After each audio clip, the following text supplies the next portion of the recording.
Welcome to the Real Estate Show on WGBF AM with your host, Charlie Butler. This is where you'll learn to sell your home quickly and for more money. And now, the host of the Real Estate Show, the guy who guarantees to sell your home or he'll buy it himself, Charlie Butler. Good Sunday morning, everyone. This is Charlie Butler, and this is the Charlie Butler Real Estate Show, and coming to you from WGBF AM with my co-host, Evie Barr. Good morning, Charlie. How are you? Good morning, Evie. I'm doing great. Did you have a good week? It was an awesome week. Pre-approvals are still going strong. Just need to find those people some houses. That's that. Yes, we do. And to find them houses, we need more listings. And Jamie Keller is going to be with us here in a little bit, our a listing agent from the Charlie Butler team, to talk a little bit more about that. But one thing that is, while the real estate market's been very good, one thing that's an issue is listings. We're getting a lot of people wanting to buy, but there are still those people out there that just are sitting on the sidelines. What's the price range seem to be right now? It's still in that's the hottest. It's still that $125,000 to $200,000 price range. That's probably the hottest, even up to $300,000. Cools off some after that, but really $125,000 to $200,000 is really good. If you got a home in that range, and even a little bit higher, a little bit lower, if it's in good condition, really call the Charlie Butler team. We'll give you a free we'll give you a free market analysis. See if find out if you're in the position to sell your home. Are there any locations that have more of a shortage than others that you've noticed? Yeah, west. It's always west. It will always be west. Yes. The west side. You're west side originally. I've got family on the west side. That's God's country out there. That's what we call it. That's what I thought. Don't start speaking German on me now, okay? No, it's a great area, but that area there is never enough out there, and the developers have not developed that the way they have other areas, and it's fine. Obviously, there's a lot of commercial development went up. Yes. But there's also, I think out there, the biggest thing is having that acreage is what everybody seems to go for. There's more houses that are not in the subdivision. So I would think that as soon as something goes up with a little bit of land with it, everybody hops on it as fast as they can. We had a lady on the west side recently that called me, and we tell people that we'll just be right up front with you, and we are right up front with them. And one of the things is, we're going through the house. You need to list your house. And I told her, I said, ma'am, you just need to put a for sale owner sign out in the yard because your house will be, and it was over $300,000 listing. Wow. And I said, your house will be gone in a day. And she paid us to do the paperwork for her, which we do that also for those that don't need to listen. She had 3 offers the first day. Oh my gosh. And so we're not out there looking to have someone pay us that doesn't need us. Right. That's not what we're about. And I just, we want to help people sell their homes. And right now, those that do want to sell their homes, I know it's November. I know people are saying, it's the holidays, and then January and February going to be here. It's going to be cold. And who wants to move then? Well, a lot of people do, because, and I know we've said this before, there may not be as many buyers out there, but those that are out there are serious. Yes. And you probably see this on the mortgage side too. Oh, definitely. Yeah. Definitely. And really, that's why I recommend to anyone, if they do have their house listed, go ahead and get pre-approved. I spoke to someone this past week, and they said, we're just now starting to look at houses. We don't even have ours on the market. And I told him, I said, as fast as that market's moving still, you might as well go ahead and get pre-approved.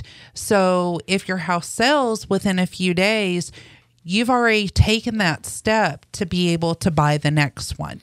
Yeah. And so, and more today, I mean, realtors and sellers, they want to see a pre-approval letter. I mean, we've both been around long enough where people say, I'll go ahead and write an offer and then I'll get pre-approved.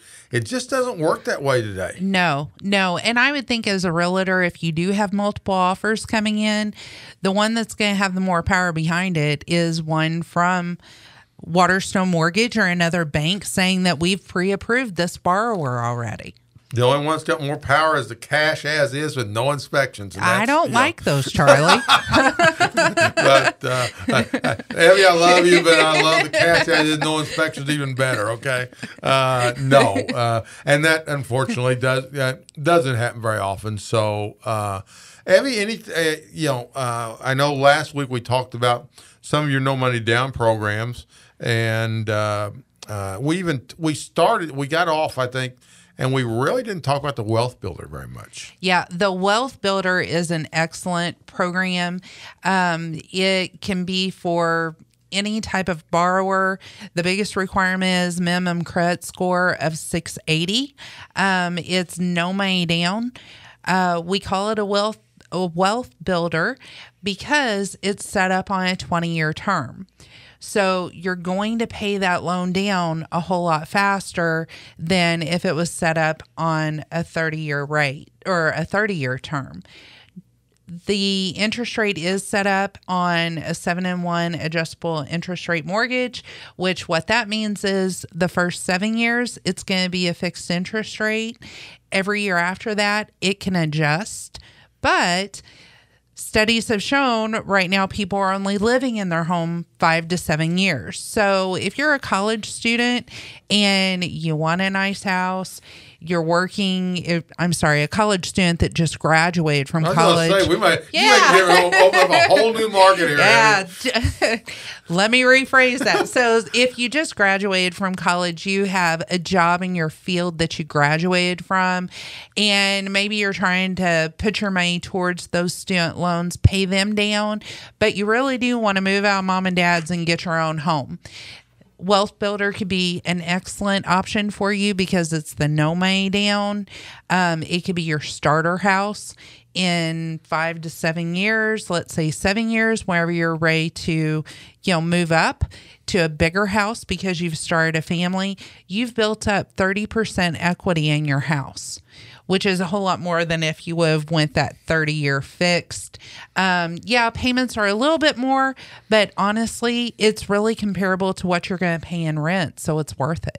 Yeah, and I just got a text from your boss, Derek, in Indianapolis. He said he never listened to the show. The one time he listens to the show, you're giving mortgages to college students, So, sorry about that, Derek. But we've been talking about listings up until we digressed a little bit. And today we've got Jamie Keller with us from the Charlie Butler team, and Jamie is one of our listing specialists. Good morning, Jamie. Good morning, Charlie, and good morning, Evie. Good morning. How are you? Great.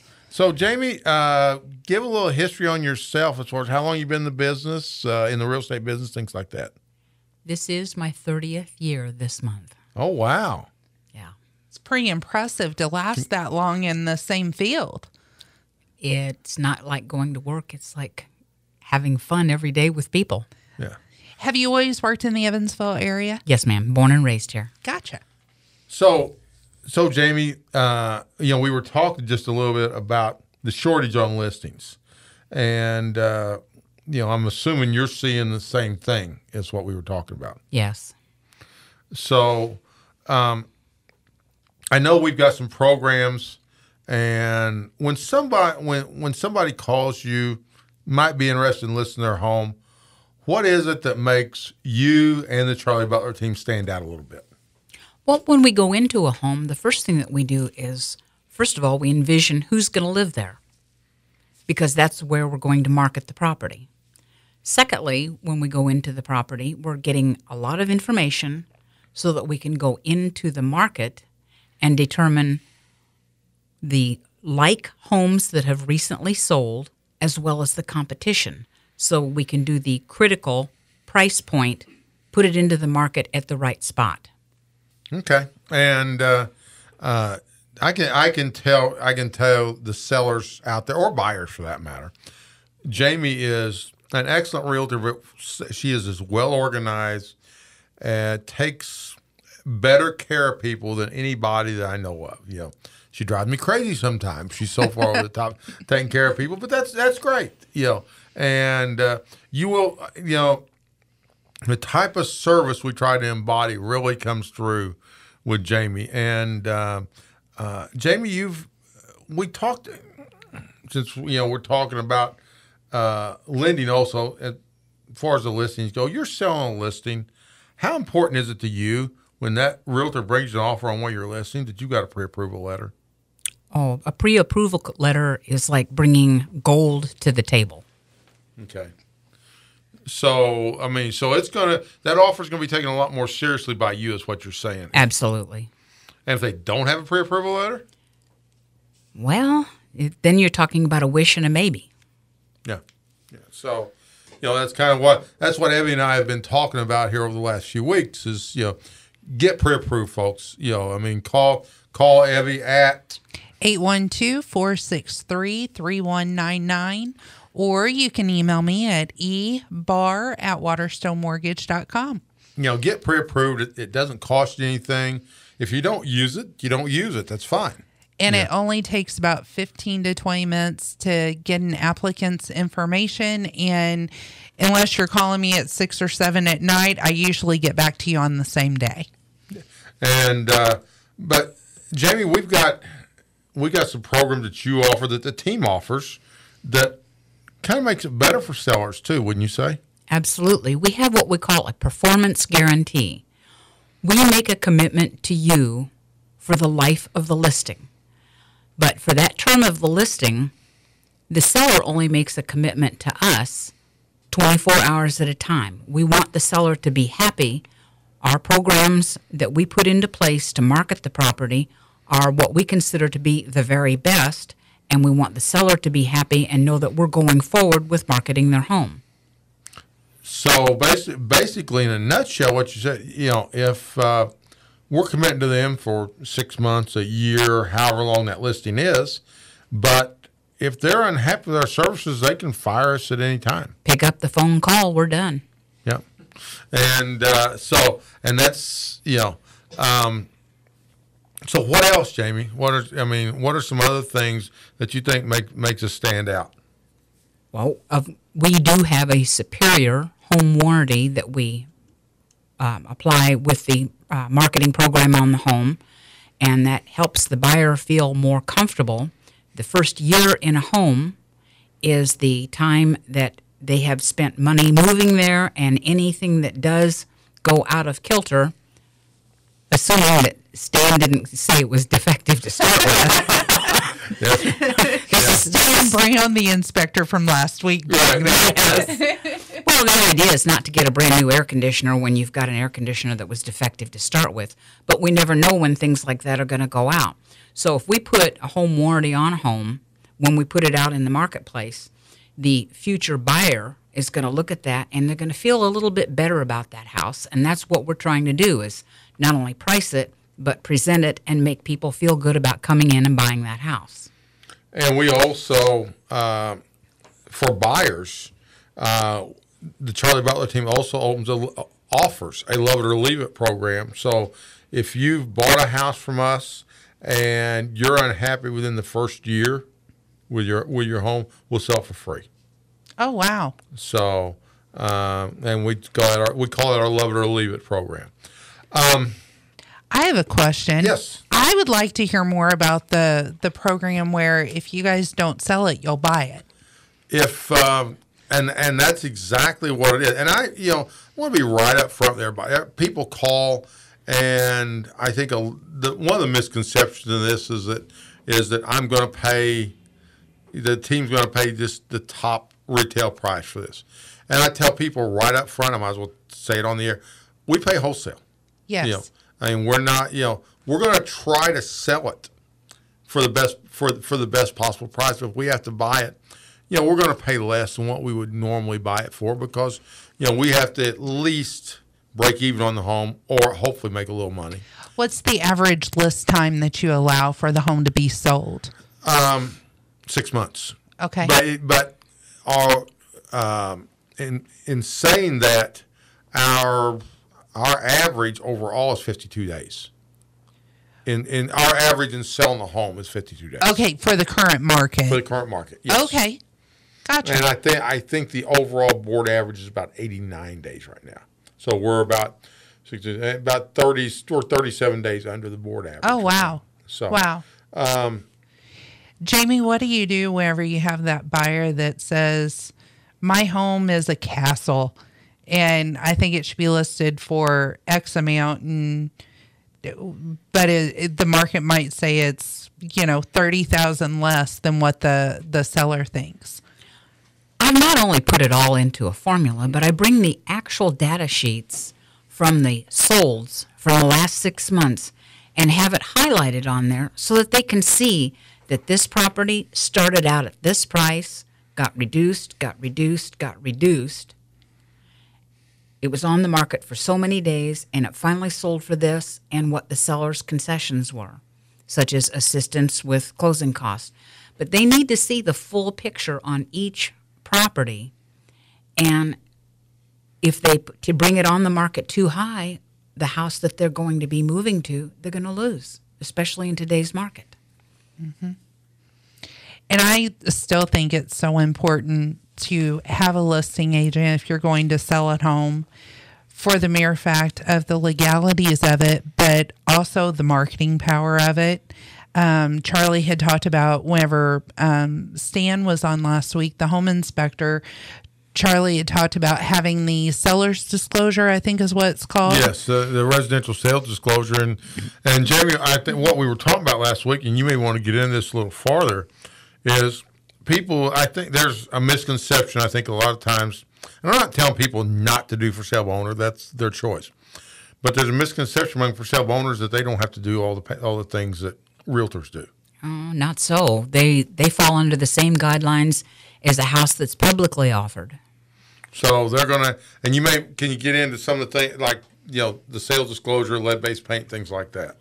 Well, the seller's sales disclosure in the fine print, if you'll read it, says it's to the best of the seller's current actual knowledge. Right. So if there's something that the inspector finds, it's usually not something that the seller was trying to hide. It's just he didn't know it wasn't quite up to snuff or not connected. But that's one of the reasons why a buyer will have a whole house inspection or a seller will have one pre-inspected. But we go down the seller's sales disclosure and they know that the property, it will reaffirm that the property is on city water or it is on a well. All these things that are important for the purchaser to know, or city sewer, or septic, or within so many miles of an airport, all of this must be stated. And the federal government actually comes back and checks you and I on that, Charlie.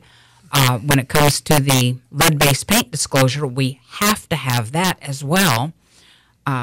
If there's any known lead hazards on lead-based paint, or lead hazards, in the home, and we have to give them a booklet, and this is all by the government. This is not this is federal law. It's federal law, and they inspect our records to make sure we do that. Yes, they do. And it is, if we have a lead-based paint form not signed, and it can be, I know some local investors that were audited by the EPA to find out if they had all their, and these are individual investors, their lead-based paint forms, even for their tenants, or for homes that they bought.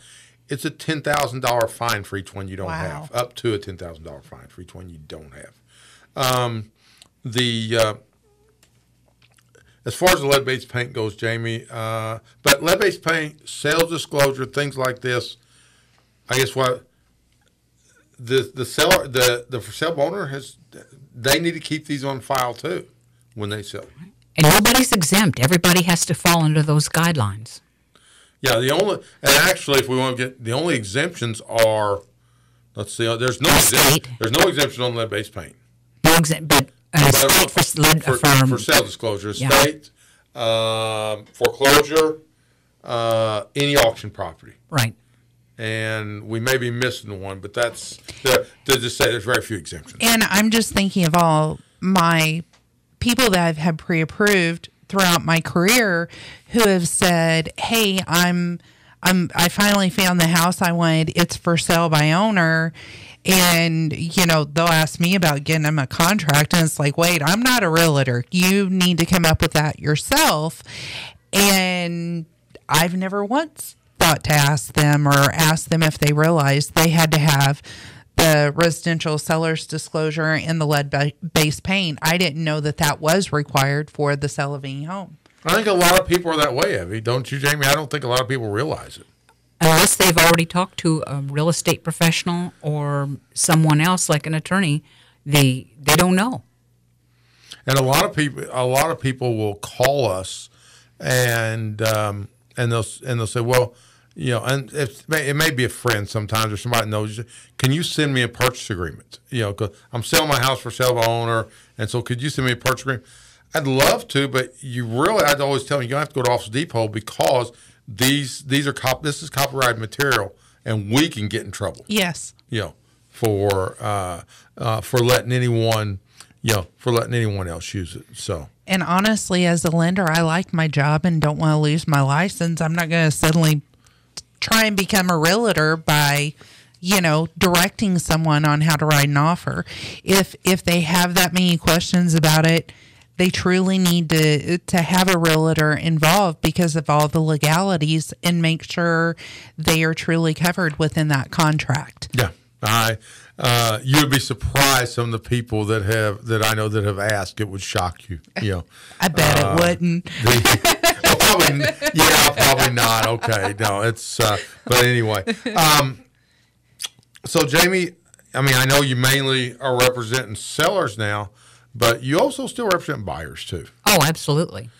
What's the important thing? We had Stan Brown on last week talking about home inspections, and I know you're very thorough. So when you take a buyer out and you're looking at a home, and let's even take it a step farther. This is a first-time home buyer.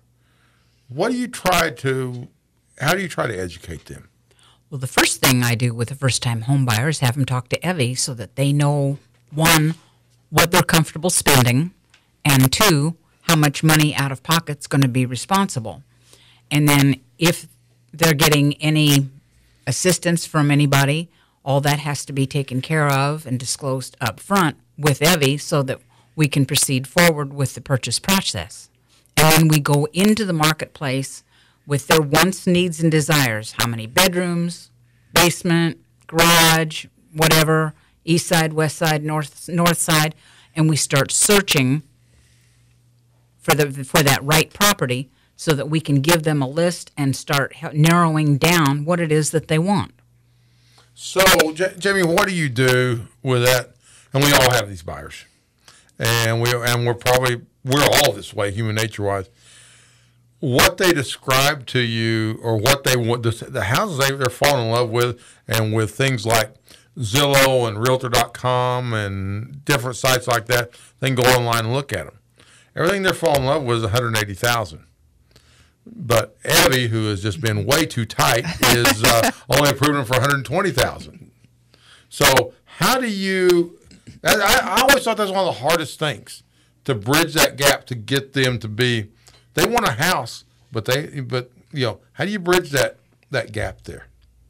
Well, everybody wants the $200,000 house for $100,000, but with Evie, she's going to show them what that monthly payment is with principal, interest, taxes, and insurance, so they know that if it's in their budget, in their comfort zone, and there's no way that I can sell them a $180,000 house for $120,000 because the seller's not going to give his house away. One thing that I do whenever I go to pre-approve somebody, the first question I ask is, what's the highest purchase price you think you want to buy? And a lot of times people will say, oh, I don't know. And I'm like, it's different for everybody. Is it 250? Is it 100,000? Where are you at? But with most people, though, it's not purchase price. It's payment. It's a payment. It's both.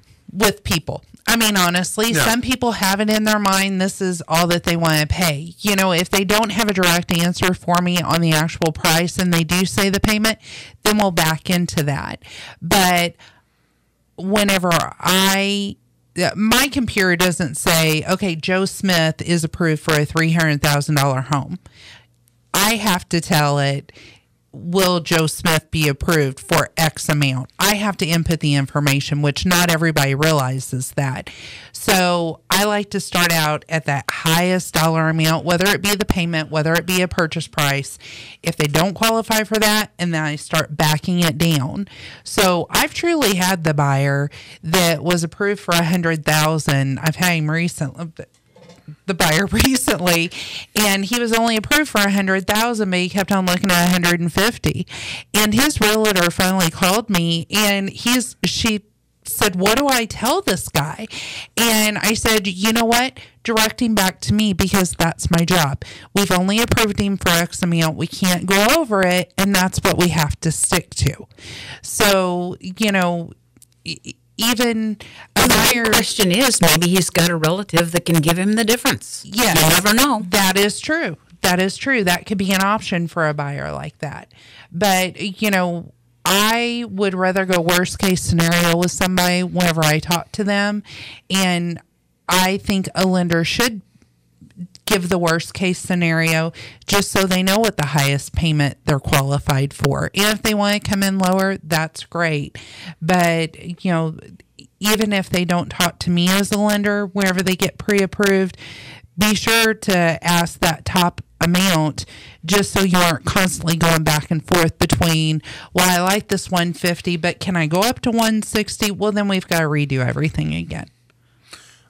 On the flip side with buyers, you get that buyer that Evie approved for 120, and they're already approved, and they find the house they love. They just love it. They got to have this house, and they offer $100,000. Ouch. Because so many people think this is like, no offense to used cars, but you know, because I got a really good client that owns a used car. But anyway, think this is like dealing for a used car. People just don't put that much room in there anymore. Then not only, you know, what I always tell the first-time home buyer in particular is you don't want to offend the seller. If you come in too low, the seller is not going to want to come back with a fair market exchange. And with the state of the inventory right now, you're going to lose the house. Yeah, you're going to lose. Yeah, exactly. That's where I was going, because he'll find somebody that will pay him his 120. Right.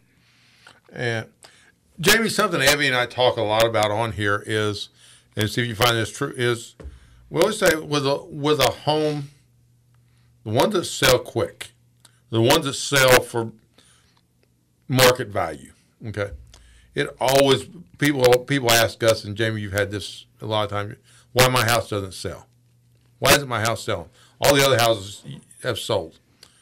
It always boils down to price and condition. You've got one chance for a first impression. So that price is their first impression, to find it on the internet in the search or with the properties that we bring to them. And the second thing is, when somebody walks in, the eyes and the nose have to say, this is a good house, keep walking in. Mm-hmm. So as the listing agent, whenever you initially walk through the property, do you kind of make a mental note of what needs to be completed and then go back in or go back to the seller and say, hey, these things would be great improvements? I just tell them up front, I'm going to be honest with you. We have to work as a team, and these are items that I think that we need to figure out how to get around. Gotcha. All right, guys. Well, Bobby's giving us a signal that we are about out of time. Jamie Keller, thank you very much. It was really enjoyable. Thank you, Charlie, and thank you, Evie. And It's good seeing you. And it's great to. I always enjoy working with Jamie too. She's a joy to be around. And those that know the relationship she and I have off the air will think, somebody's holding a gun to his head right now. But anyway, so Evie, have a great week. Is anything last? Well, we're just about out of time, I think. Well, you have a great week as well. Okay, Charlie Butler, tell you, if we don't sell your house, we'll buy it. And have a great week, everybody. Goodbye. You've been listening to The Real Estate Show on WGBF AM with the guy who guarantees to sell your home or he'll buy it himself, Charlie Butler. Join us every week at this time to find out how to sell your home quickly and for more money. For more information, email cbutler@kw.com or visit charliebutlerteam.com.